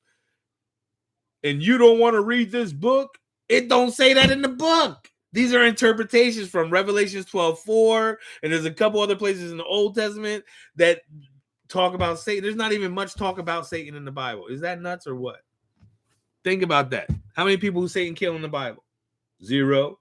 How many people God kill in the Bible? Yahweh. Livestock and everything. So with all these things that I was like, these opportunities that was popping up, nothing was talking to me God. You understand that? Like, I don't know if you can understand it. Like, you can chase fame all you want, and you don't have to like. And my daughter just came up to me. She's only 10, and she's like, "Hey, I want to be famous," and I'm like, "No, you're not gonna be famous." Right? And she's like, well, I want to be an actor, because she does school plays and stuff. She's like, I want to be an actor. I'm like, hell no, you ain't going in that world, no. And she's like, well, why? I said, you know what, we'll figure out a way that you can just do shit here, and we'll just start making our own movies, because that's what I'll go out and buy whatever software or something I need to make a movie. We'll make our own damn movies. That's what we'll do if you want to do that. But you're not going to Hollywood. That's not happening. Why? Because it's a game. It's a game, my friends. It's a game. Google it. How many famous people are in the world? Out of 7.6 billion people in this damn world, the percentage of famous people would shock you. Go Google it. You think the 1% rich is crazy? Go Google how many famous people in the world. And this is including TikTok famous, YouTube famous people. Still, all to 2021, what's the percentage of famous people in the world? You're going to be shocked by that number. But this is what everybody's chasing. It's almost like the Olympics, right? When that stupid ass commercial comes on and all the kids are there and they're like, I want to go to the Olympics, and I want to go to the Olympics, and and they're having those like flash backy things, like they're flipping in gymnastics or swimming, and they want to go to the Olympics, and I'm going to make it. I'm going to be a gold medalist. No, you're not. No, you're not. No, you're not. No, you are not. I promise you. And figure out how many people win the gold medal. Look at it like that. Like, these are things I question, right? And the reason why is this. Think about it. The world is promoting you chasing that dream of getting to the Olympics. When you find out how many people actually make it there, and then how many people actually win, and then go and find out how many people in the world have been trying to get there, and you'll probably find like 1 billion people. I promise you, because everybody all over the world is trying to get to the Olympics. As far as anyone that wants to be in the Olympics, all over the world, every country is in the Olympics. So that being the case, there's billions of people trying to get to the Olympics, and I'm pretty sure there's only hundreds, if not just a few thousand, that ever won in that motherfucker. Do you understand that? Do you comprehend what I'm saying to you? They have you chasing dreams that there's no way in hell statistically you can even make it. Like break down from, let's say baseball, right? Because baseball is pretty popular in America. So you break down from Pop Warner. What the fuck is the baseball? Little League or T-ball, right? It starts off with T-ball to Little League to elementary school league. I guess that's still Little League to high school to college to Triple A. They did all them little A's and then to the major league, right? Think about how. So when you're going to T-ball, right? In little leagues, we're gonna go up to high school. How many high schools, little league, T-balls, and all that shit is out there? Probably millions. Probably 1 million. Let's say 1 million. 1 million separate little organizations of T-ball all the way up until high school baseball. You got millions of these little baseball teams. Then we go a step up and we go to college. And now you got all these damn colleges with baseball teams, right? And everybody's got a certain number of people on their team. Then let's go into you got to fill up all the minor leagues and Triple A and all that shit. So you fill up all of that shit and you realize there's millions of those teams. Maybe not millions. Maybe there's like hundreds of thousands of those teams. Because I think we got I don't know how we got. I think we got one for every major city in New Jersey. You got as far as baseball, Trenton Bears, the Blue Claws, the Newark Bears, the Trenton Somethings. This one, probably Patterson got some. Even in football, they got the little semi-pro leagues and stuff. So now you got all these people. And then the major leagues. How many players are in the major leagues? And actually, just for some shits and giggles, I'm going to Google how many players, because I'm not into sports no more.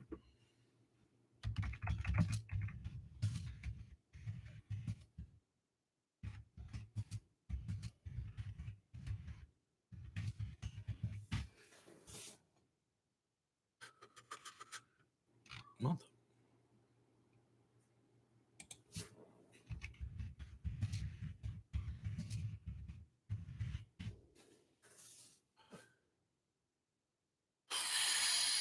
So 26 men per team. 26 men.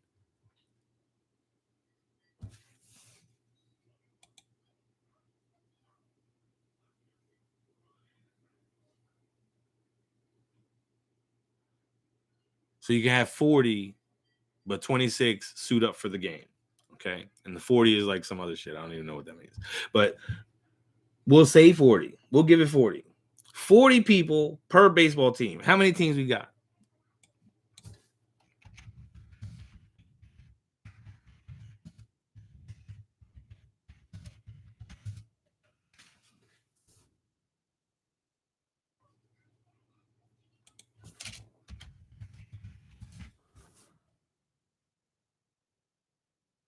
Is it? I thought I was going to say something bigger than that. So 30 teams. So we have 40 people per team, 30 teams, 1,200? Is that 1,200 people? I'm pretty sure that's 1,200 people. 1,200 people. So that's 1,200 people that make it to the major leagues of baseball. Out of millions and millions of people that try. So are they not having you chase an illusion? Or better yet, they're not making you competitive against everyone else and step on people to get there? Because that does happen. Go to a beauty pageant. Because they ain't nice women when it comes to winning. Especially if you might win and they ain't going to win. They're going to be mad. So it's just like that. This stuff like ask yourself these questions, man. Like, is there jobs in heaven? Do I need a degree before I get there? So why are we wasting our times with degrees when most of the shit we're getting degrees for today didn't start out that way? It's natural, so to speak. Right? Who made the fucking pyramids? And did they go to engineering school? Like, hello? Is anyone out there? The one, like, when they were talking about the fucking Tower of Babel, like, who did that? Like Herod, right? Herod was the king of the Jews at the time of Jesus, and he was an architect. What school did he go to?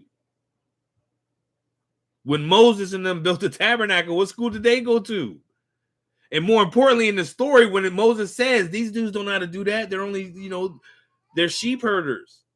They control the cattle and stuff. They don't really do construction like this. Oh, they don't do construction? No, they don't do fucking construction.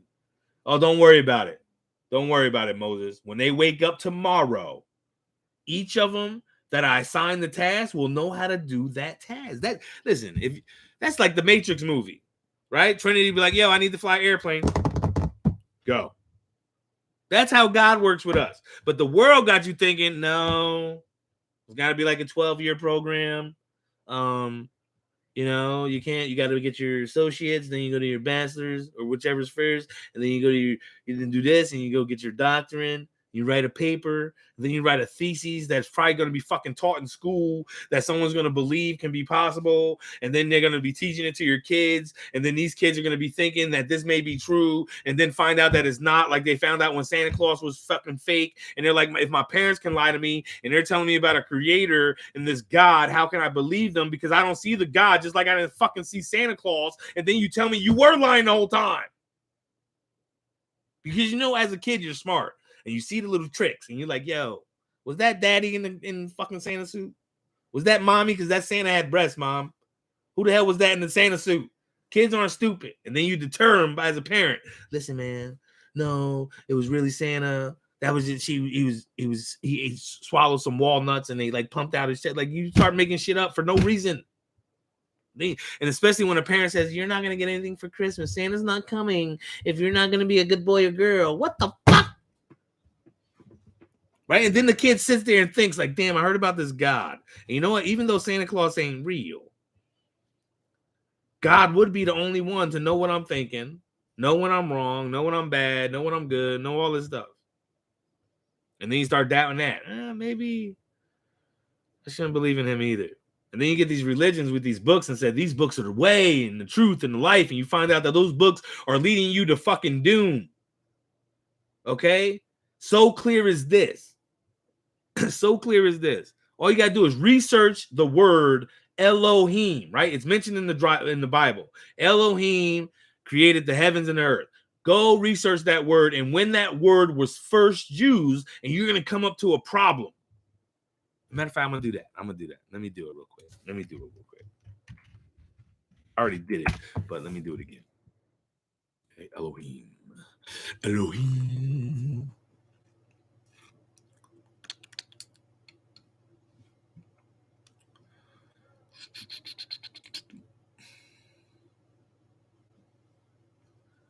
Oh, I did it the wrong way.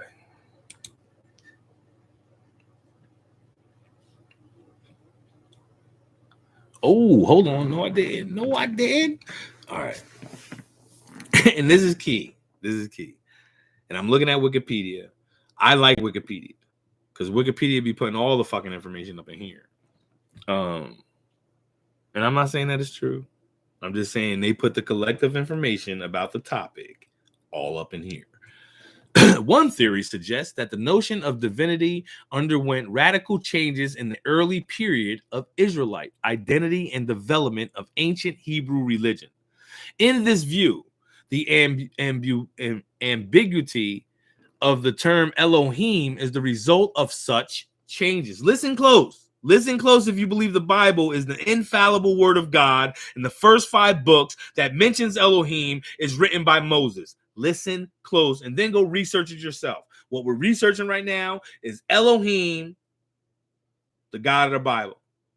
In the beginning, Elohim created, that's the Elohim we're looking up right now. The word Elohim for God, the name for God, we're looking up.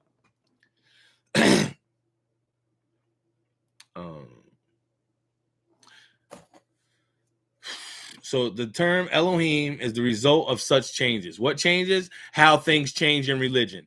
Cast in terms of vertical translatability, the reinterpretation of the gods of the earliest recalled period as the national god of monotheism as it emerged in the 7th to 6th century BCE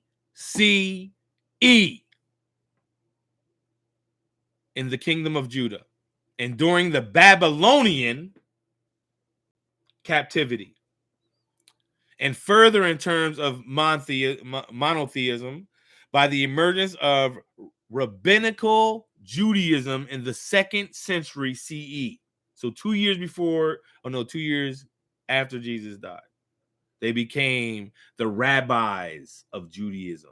Now, if you didn't know about Israel in their changes, right, they used to be the first temple Jews. Temple got destroyed. Then they became the second temple Jews, a little more modernized from the ancient ways. Then, when that temple got destroyed in 70 AD, they became the rabbinical Jews, the rabbi Jews, where now you go to the rabbi for your information. There is no just like the priest and the king. Now you go to the council of rabbis. And they were deep into that as Jesus came into the scene. They were like transitioning from, I forgot what it was called before there, but there's a in between. They became two different sects. In Jesus' day, they broke into three. There were the Pharisees, the teachers, the Sadducees, the scribes, and then the Gnostics, the ones outside of those two, the one that was claiming the truth. And so just understand that. So after the second temple was destroyed, or after the second temple was built, they made a new Judaism. Kind of like the old Judaism from the first temple, but a little more modernized. Also, at that time is when they wrote down the Torah. Moses did not write the Torah. The Torah was written in the same time frame, as proven just by the word Elohim being Elohim in the 7th to 6th century. The second temple, when was it built? In the 7th, between the 7th and 6th century BCE. So just this is what I'm saying, right? Why is it so hard for people to comprehend that the word is within you, period? Right? Hey, Satan is the ruler of this world, proven by Jesus's temptations, proven by the Old Testament saying it was so, proven in the story of Adam and Eve. People will preach it that Adam and Eve gave Satan the rulership over the world. Cool. I can go with that. I can go as far as say, I believe it. I believe it true that he runs everything in this world. Yes, he does. And that being the case, where would the Creator, knowing he was going to put you in a place that the enemy controls every angle, little nook and cranny, he controls it all, where would he put his word? In you? In you. In you. Because guess what? The enemy can't get in you. Even though the enemy is you. How ironic is that shit? Right? That's why God is good to me. Listen, God is awesome. All right? Not that he's good or evil, because that ain't what I'm saying when God is good. I'm saying he's the dude. He's that dude, right? He shocks me every time. That's what I'm saying. He shocks me every time. He's like, yo, he makes me think. He makes me understand. He helps me to understand. He helps me think. He don't make me do shit. Sorry I even said that. That's a bad word. Right? He don't make you do nothing because he can't make you do shit because he wants you to be just like him. And really, that's why in the spiritual world, they say everybody you come across is just a reflection of yourself. That's why God is all of us, just different aspects of him. Experience the life to come to the understanding, to get all his little children to come to the understanding of his unconditional love, to be like-minded in what he thinks, to be like-minded in, hey, why would I create a whole bunch of trees not to produce fruit, even though I made you to sustain yourself by eating something? Oh, but you know what? Let me just kill the animals I made. Fuck it. Just kill the animals I made that have emotions, that can become emotional, that can cry if they lose a child or, you know, their offspring, that could cuddle up with you next to a couch. Okay, even the ones that they claim are so wild, right? I seen a lion cuddled up with a dude on the couch. There's a dude on TikTok actually that has a big ass tiger looking thing. Look more like that Uncle Scar from Lion King. You got people with big ass snakes. Got all types of stuff. And animals love their owners. Shit. But it's okay to eat animals, and then everybody's arguing over a dietary plan that Jesus may or may not have said, hey, you could or could not eat. And what would it matter if Jesus, for the bottom line, what Jesus said, nothing unclean can go in your mouth. And that's truth that stands alone.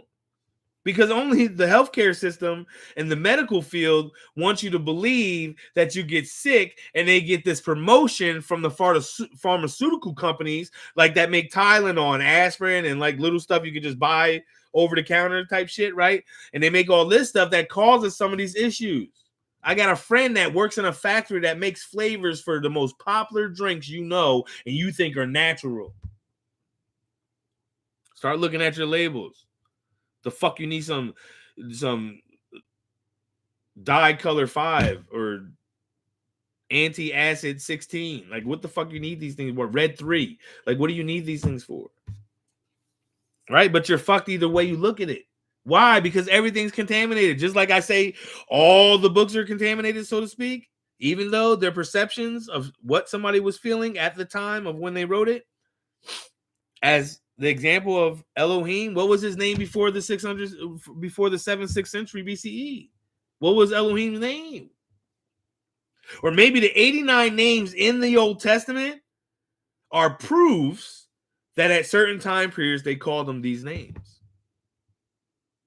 Right? Don't forget, like, our ancient times of what they teach us says that they used to worship a god that they thought made it rain, and then they found out it was just nature that was making it rain, or whatever they want to throw at you.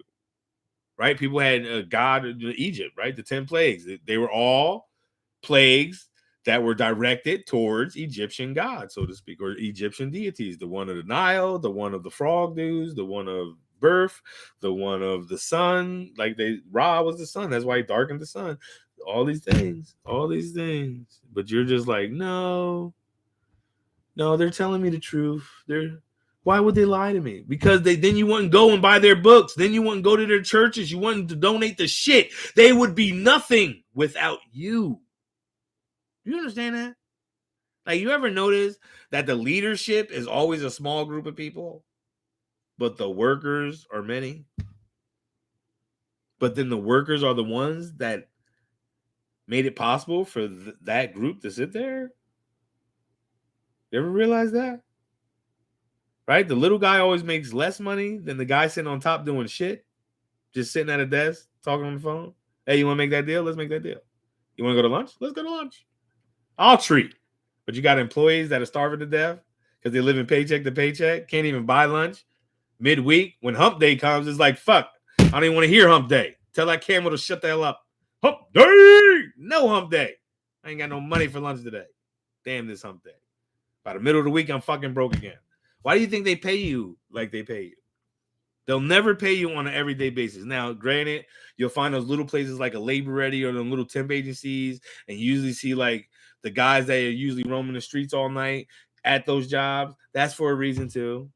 And those companies are making at least, let's say, whatever they're paying them, they're making at least double to like 75% on top of what they're paying that person. Because then why would they do it? Right? Why would they do it? No one does anything for free. And you got to make money to make you right. You got to make money to make money. You need money to make money. But you'll be curious to know that the reason why they pay you like they pay you, like those, I feel bad for the people that get paid once a month. Because by the time that time period up, all your money's gone at the end, and they take it all back. This is just like I heard this guy, he has some good advice, man. I ain't into that financial shit, but he has some good advice. He said, man, why are you paying your rent and your mortgage with your paycheck? Because that's what they lead us to believe. That's all we do is pay our bills, right? And then we save up what little we have left over. We put like 5, 10, 20 bucks on the side, maybe even, get lucky one day, put $100 on the side after a paycheck, and you're just collecting. And it takes you fucking all year to just save up enough money to get a bike for your son or something, right? Why do you think that is? But imagine you took that paycheck and invested that money, made those bills collectors wait for a couple months while you're investing your money. And then you make money, you make that money make you money, and then you pay your mortgage and stuff with that money you made from your money. Because they got you in this deception that you're making money while you're working when you're not making money. Think about your day. I'm talking to those 9 to 5 people. Think about the course of your day. You punch in or whatever, you get to work at 9, you leave at 5, you got 8-hour shifts. Is your shifts really 8 hours? Does it take you time to get up in the morning? Does it take you time to get ready? Does it take you time to drive to work? Do you have to stop at the gas station and get some gas? Do you have to stop and get some coffee? And then when you get home, do you get stuck in traffic? Does it take you this? And then by the time you get home, you're so exhausted, you go to sleep. Wake up, do the same shit the next day? You can't see the deception? Just like most of the sports and shit that are out there too, even the Olympics, is making you have a gift, right? It's almost like they're sifting us. You know how you sift, right? Wheat and shit, you sift it, you sift the flour to get the imperfections out, get it stuck, let the pure shit go through, right? That's what our society is set up like that, where they just sift us. Right. And then those that really have potential, right, in their arena of regulations for potential, so to speak, right? Because they made the Olympics, right? Just like gladiators fighting in the fucking Coliseum. So you're sitting there and they're sifting all the people, and they want the most strongest, fastest, most most athletic, everything, right? They want all those superpower people pulling fucking buses with their teeth, pulling the bus back, right? Cool. They want all those people, and then they put them in these stupid ass competitions to compete against themselves. Why? Do you ever look at why a famous person is a famous person? Look at what they're promoting. Look at the money they're bringing in companies, because that's the only reason. You always hear when somebody says something bad on TV, they canceled his sponsorship, because they try to control you. That's it. And the only way you get up top is if you're willing to sacrifice, to step on everyone else to get there. And that's 100%. Everyone can't be rich in the world. Money is of evil. No one should be spending money on anything. Straight, honestly, especially for necessity. Necessity? No. No one should be. For water? No. Who sold the water? Did man make fresh water? Maybe that's what it is. Man made fresh water. Oh, shit. I didn't know that. Did man make hot water? Maybe he made hot water, right? Fuck, he must have made hot water. Shit. Does man make it rain? He does. He actually does make it rain. He actually does. They're shooting some shit off in them clouds that's making it fucking rain. So that's for sure. That's 100% that they definitely can make it rain. But they really don't. Like, what were people doing before plumbing? Like, isn't plumbing like a new invention, so to speak? And I saw a dude put some bamboo sticks together and go downhill and have this water flowing uphill to where he needed to go. So even the Egyptians and the Romans are known for having water run uphill.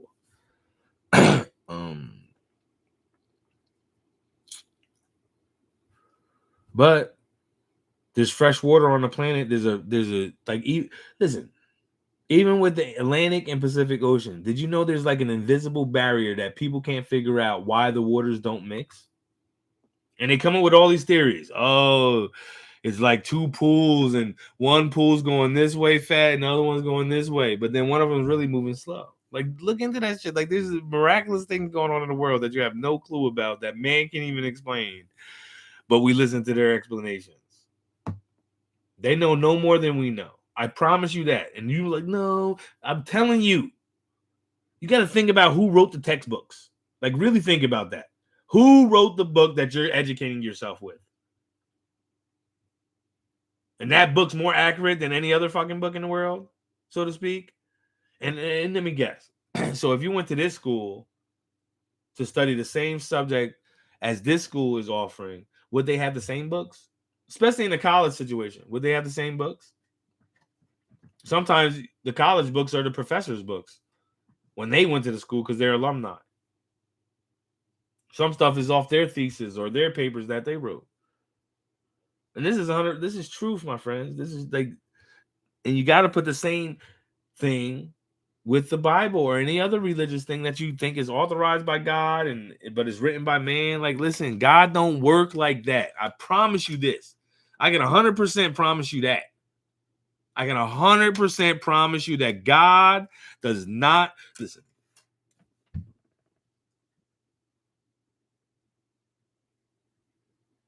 I'm gonna say it like this.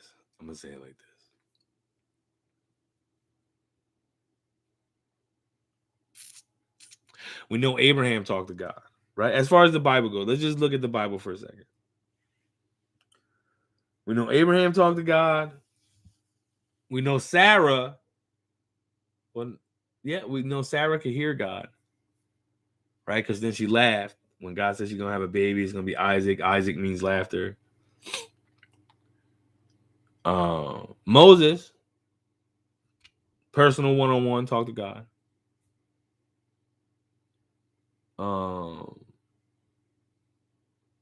Adam, obviously, right? Adam obviously talked to God. Samuel, one of the first prophets. He had a direct line to God. So much so in his story of when he became, when his mom sent him over to the temple to get, learned in the word. He kept hearing a voice one night 3 different times. Kept waking up thinking it was the guy in the next room calling him. Come to find out, the old guy that was the prophet at the time said, "Hey, Samuel, next time, just say, 'Here I am.'" And then after that, Samuel had a direct line with God. Damn.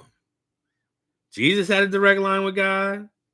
When Jesus left, Peter and them had a direct line with God. A direct line. What's that tell you? And this is examples of people that walked with God in script in this so-called scripture, right? And like I said, I can't say the books aren't. The perception of the book is authentic. Oh, I could say that. That's a good one. It's authorized by the author, right? An author that wrote it down with the perception of what he felt and what his people group around him felt was God. Period. That's it.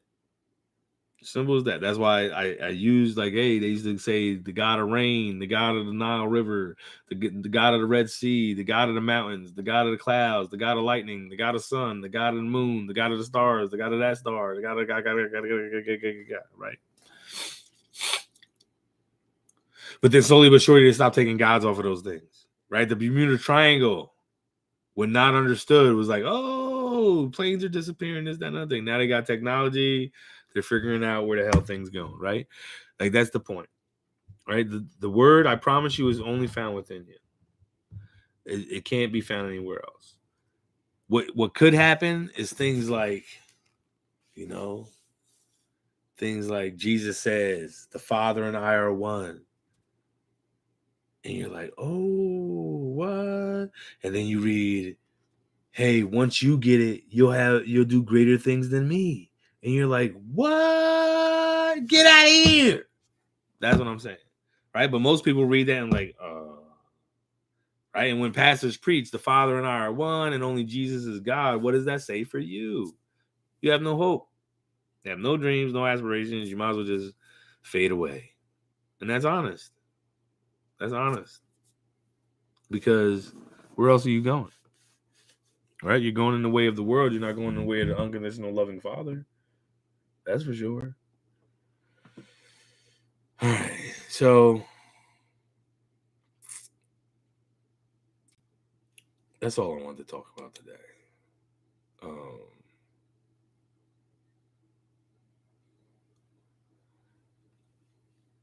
that was good, Freedom. Good looking, man.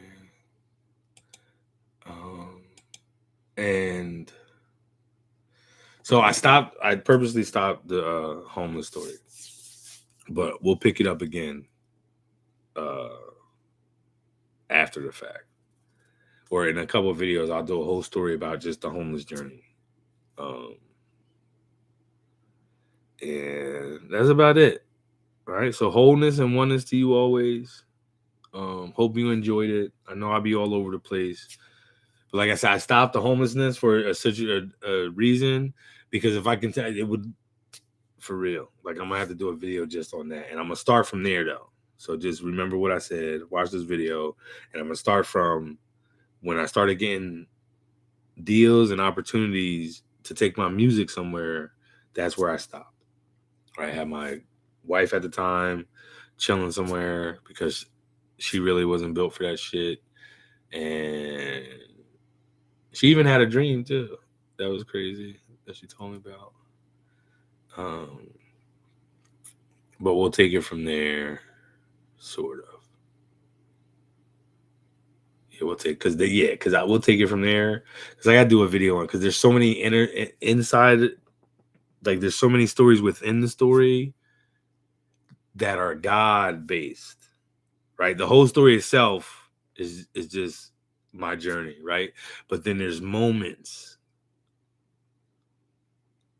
that the Spirit said move and I moved, and God moved mountains for me. Straight up. So that's why I want to take the homeless, like the homeless story is definitely like, what's that called? A testimony. And it's a testimony that the Creator is real as you looking at you. That's how real the Creator is. And He is here with us. He is with you every single day, if you like it or not, because he loves you.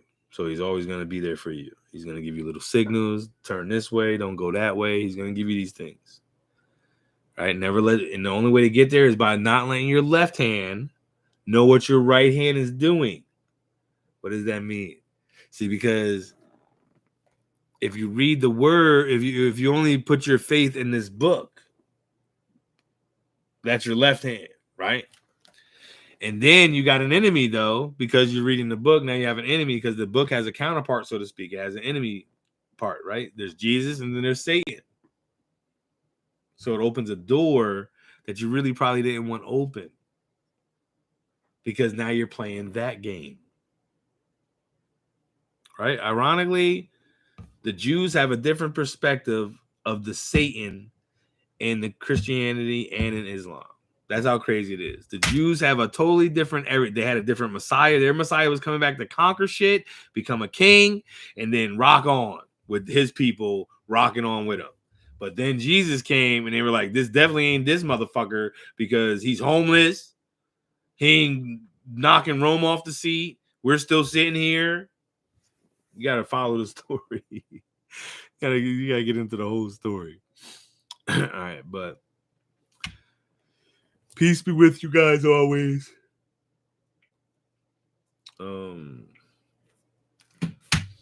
Peace be with you always. Wholeness and oneness to you always and into eternity. I love you. Peace, love, and life. Always. See you soon. Probably tomorrow. Holla.